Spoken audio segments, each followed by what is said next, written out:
Hello friends, welcome in our channel. मैं हूं आपका दोस्त गोविंद शर्मा। जैसा कि आप सबको पता है कि हम पढ़ रहे हैं हरियाणा डिस्ट्रिक्ट वाइज यानी कि जिले दर्शन के बारे में बात करेंगे।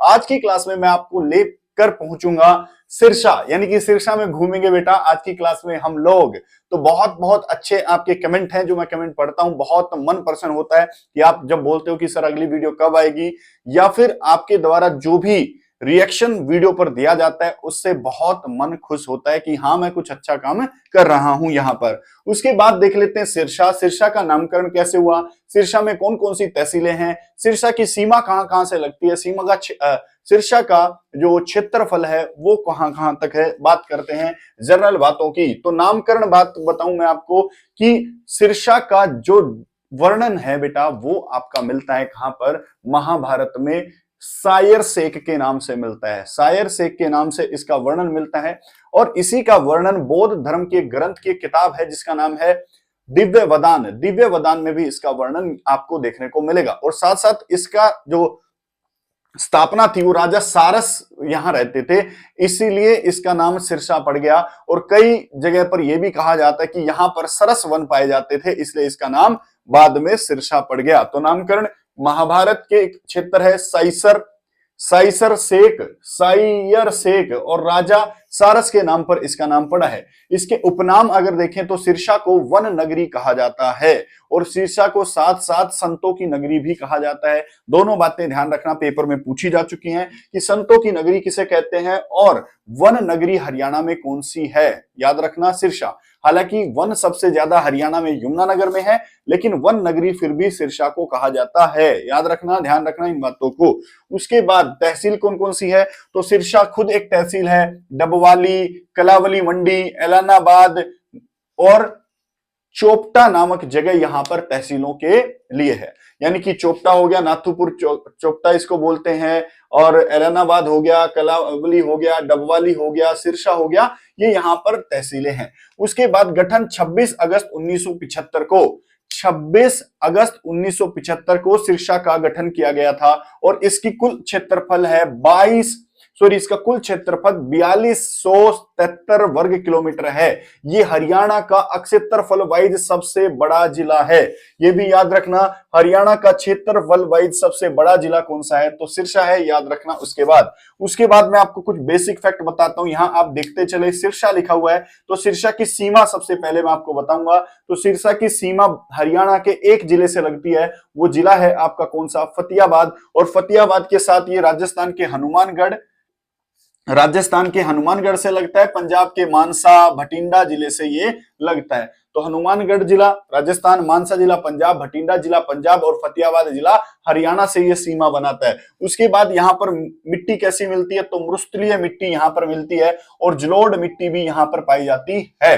देखो आपको मैं बताऊं कि हरियाणा का सबसे जो निचला क्षेत्र है वो सिरसा है। सबसे नीचे वाला क्षेत्र कौन सा है, सिरसा, हरियाणा का सिरसा है। तो जमीन का पानी थोड़ा सा ऊपर आ गया है सिरसा के अंदर कुछ क्षेत्र में, वहां पर दलदल का निर्माण हो गया है और उसी दलदल को हम अनकाई दलदल कहते हैं। आपसे पूछ ले कि हरियाणा का सबसे नीचर या न्यूनतम स्थान कौन सा है, तो सिरसा है। और सिरसा में इसी कारण भूमि का जल ऊपर आ जाने के कारण यहां पर दलदल का निर्माण हो गया है और इसी दलदल को हम अनकाई दलदल कहते हैं। पेपर में आएगा, पेपर में ध्यान रखना। उसके बाद सिरसा आ गया।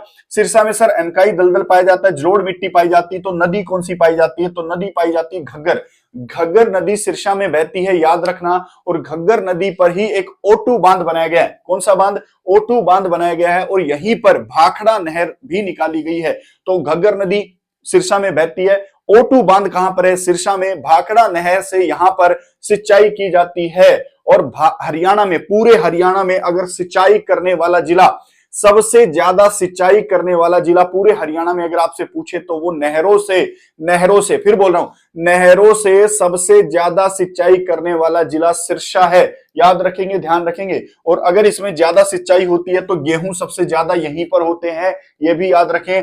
कपास सबसे ज्यादा हरियाणा में कहां पर होता है, तो सिरसा में होता है। ये इन दोनों में प्रथम है। इसीलिए देखो मैंने बोल रहा हूं कपास में प्रथम कौन सी जगह है, तो सिरसा है। और सिरसा के अंदर इसी कारण पूरे भारत का राष्ट्रीय कपास अनुसंधान केंद्र स्थित है। तो राष्ट्रीय कपास अनुसंधान केंद्र कहां स्थित है? सिरसा के अंदर स्थित है। उसके साथ साथ ऊंट अनुसंधान केंद्र भी सिरसा के अंदर स्थित है। और फल उत्कृष्टता केंद्र आपके सिरसा में मंगियाना गांव में स्थित है, जो इजराइल की सहायता से लगाया गया उत्कृष्टता केंद्र है। उसके साथ यहां खनिज पाया जाता है, वो है आपका सोरा खनिज सिरसा का प्रमुख खनिज है, याद रखना। फल उत्कृष्टता केंद्र यहां पर स्थित है, याद रखना। ऊंट अनुसंधान केंद्र यहां स्थित है, याद रखना। कपास अनुसंधान केंद्र यहां स्थित है, याद रखना। गेहूं और कपास उत्पादन में पहले नंबर पर आता है और सिंचाई करने में भी सिरसा जिला सबसे पहले नंबर पर आता है। उसके बाद हमने ये वाली बात कर ली। अब देखो, सबसे कम जनसंख्या घनत्व पूरे हरियाणा में, सबसे कम जनसंख्या घनत्व सिरसा का है, जो कि 303 व्यक्ति रहते हैं। 1 किलोमीटर के अंदर जितनी जनसंख्या रहती है उसको जनसंख्या घनत्व कहते हैं। और पूरे सिरसा के अंदर 1 किलोमीटर में, 1 वर्ग किलोमीटर में केवल और केवल 303 व्यक्ति रहते हैं। अबूब शहर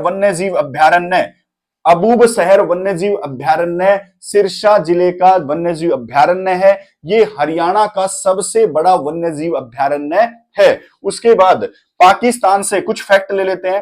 पाकिस्तान से सबसे निकट कौन सा जिला है हरियाणा का? तो सिरसा जिला पाकिस्तान से सबसे निकट लगता है, याद रखना। इसमें बेटा शहीदी स्मारक बनाया जा रहा है। एक गांव है लुंदेसर गांव में शहीदी स्मारक बनाया जा रहा है, ये भी आपको याद रखना पेपर के लिए।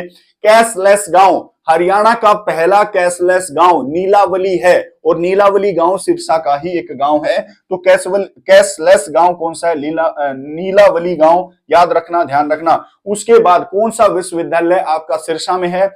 जो चौधरी देवीलाल विश्वविद्यालय 2003 में बनाया गया विश्वविद्यालय है, जो कि आपके सिरसा में स्थित है, याद रखना। बात करते हैं, चौधरी देवीलाल को ताऊ कहा जाता है, किंग मेकर कहा जाता है। ताऊ देवीलाल का जो जन्म है वो 28 दिसंबर 1911 को हुआ था, और इनकी मृत्यु 2001 में 6 अप्रैल को हुई थी, याद रखना। इनके ऊपर भारत सरकार ने डाक टिकट जारी की 2021 में। 25 सितंबर 2021 को इन्हीं के ऊपर डाक टिकट भी जारी हो चुकी है। और इनकी जो समाधि है, उस समाधि को हम संघर्ष स्थल कहते हैं। क्या कहते हैं? संघर्ष स्थल कहते हैं, और ये दिल्ली में स्थित है। तो संघर्ष स्थल किसकी समाधि है? तो ताऊ देवीलाल की समाधि है, और ये कहां स्थित है? यमुना नदी के किनारे दिल्ली में स्थित है। इस बात को याद रखना। अगर आप इस चैनल पर नए हैं तो प्लीज बेटा इस चैनल को, जीएस विद गोविंद चैनल को आप सब्सक्राइब कर सकते हैं। आपको बहुत बहुत अच्छा कंटेंट मिलने वाला है यहां पर। बहुत बढ़िया, ये स्लाइड शायद आपको क्लियर रही होगी सिरसा से। अब सिरसा का इतिहास देख लेते हैं। जैसे ही सिरसा के अंदर आप जाते हो तो वहां पर राजस्थान की तरफ जैसे ही आप निकलते हो तो वहां पर बड़े बड़े रेत के टीले पाए जाते हैं। उन्हीं रेत के टीलों को हम थेहड़ कहते हैं, थेहड़ टीला कहते हैं ऐसे टीलों को। थेहड़ टीला कहां पर स्थित है? तो सिरसा में स्थित है।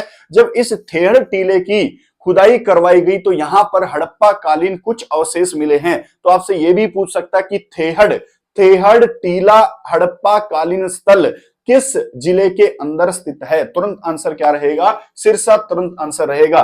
1330 के अंदर मोहम्मद बिन तुगलक के समय इब्न बतूता भारत आए थे, और उन्होंने 1330 को, मतलब 1330 ईस्वी को सिरसा का भी क्या किया था? आगमन किया था, यात्रा की थी। उसके बाद 1398 में तैमूरलंग ने सिरसा पर आक्रमण किया था, यह भी बात दिमाग में रखना। उसके बाद रानिया रियासत कहां है? पेपर में आता, रानिया रियासत हरियाणा के किस राज्य में थी? तो रानिया रियासत हरियाणा के सिरसा राज्य में थी, जिसको हयात खां भट्टी ने शुरू किया था 1700 ईस्वी के आसपास। हयात खां भट्टी ने रानिया रियासत की शुरुआत सिरसा से की थी, स्थापना की थी, और इन्हीं के अंदर रानिया विद्रोह हुआ है ईस्ट इंडिया कंपनी के विरुद्ध। रानिया विद्रोह हुआ है, रानिया के अंदर विद्रोह हुआ 1818 में, और इसका नेतृत्व किसने किया था? जबीत खां ने किया था। पेपर में आ जाता है कि रानिया विद्रोह का नेतृत्वकर्ता कौन है? जबीत खां। रानिया विद्रोह कब हुआ? 1818 में। रानिया विद्रोह का संबंध किस जिले से है? सिरसा जिले से है। क्या आप समझ पा रहे हो? समझ पा रहे होगे। तो हमने कुछ इतिहास के बारे में सिरसा में देखा। अब हम देखते हैं सिरसा के पर्यटन स्थल कौन कौन से हैं, सिरसा के अंदर कौन कौन से मंदिर हैं, ये हम देखने की कोशिश करते हैं। तो पहला है सुरखाब पर्यटन स्थल। सुरखाब पर्यटन स्थल यहां पर है। उसके बाद काला तीतर पर्यटन स्थल यहां पर है। उसके बाद सिरसा का सबसे बड़ा मंदिर बाबा रामदेव का मंदिर। बाबा रामदेव का मंदिर हरियाणा में कहां स्थित है? वैसे तो बाबा रामदेव हैं वो हरियाणा के ही हैं, महेंद्रगढ़ के हैं, लेकिन बाबा रामदेव का सबसे बड़ा मंदिर कहां पर है? ये वाले बाबा नहीं जो पतंजलि वाले हैं, ये वाले बाबा नहीं, स्थानीय देवता है वहां के सिरसा के। बाबा रामदेव का मंदिर कहां पर है? तो बाबा रामदेव का मंदिर कहां पर है बेटा? सिरसा के अंदर है। उसके बाद डेरा जीवधारी, डेरा जीवधारी कहां पर है? और डेरा सच्चा सौदा, दोनों याद रखना, डेरा जीवधारी और डेरा सच्चा सौदा दोनों के दोनों सिरसा में स्थित है। और यहां पर गुरु गोविंद सिंह के रुके थे और वहां पर एक गुरुद्वारा है, चोरमार का गुरुद्वारा। तो चोरमार का गुरुद्वारा कहां पर है? सिरसा के अंदर है। याद रखना, रामदेव का मंदिर भी सिरसा के अंदर है और डेरा जीवधारी और डेरा सच्चा सौदा ये सारे के सारे आपके सिरसा के अंदर हैं। बाबा भूमन शाह का स्थल, बाबा भूमन शाह धार्मिक स्थल किस राज्य में है, सॉरी किस जिले में है? तो आंसर आएगा सिरसा। ये बेटा कंबोज समुदाय का एक धार्मिक स्थल है, कंबोज संप्रदाय का एक धार्मिक स्थल है।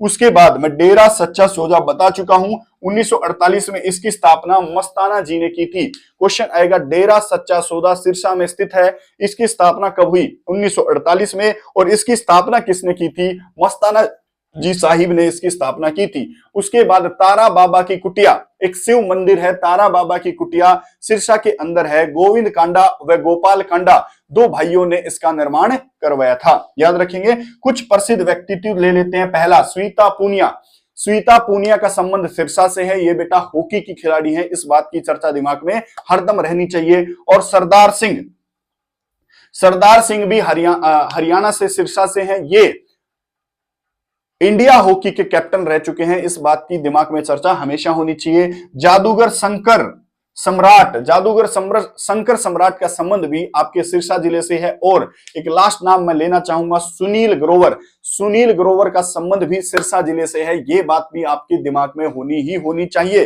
तो Sunil Grover the Kapil comedy show में आते हैं, वो सुनील ग्रोवर, यहां पर आपने पढ़ा होगा या देखा होगा उनको, तो सुनील ग्रोवर होंगे। जीएस विद गोविंद पर ये क्लास थी सिरसा जिले को लेकर। तो सिरसा जिला मैंने आपको लगभग यहां पर पूरा करवा दिया है। सिरसा जिले से और सारे क्वेश्चन मैं एमसीक्यू सीरीज में कराने वाला हूं। पहले मैं थ्योरी करा रहा हूं कुछ दिन, उसके बाद मैं एमसीक्यू भी लेकर आऊंगा। अच्छे अच्छे क्वेश्चन इसी चैनल पर रहेंगे।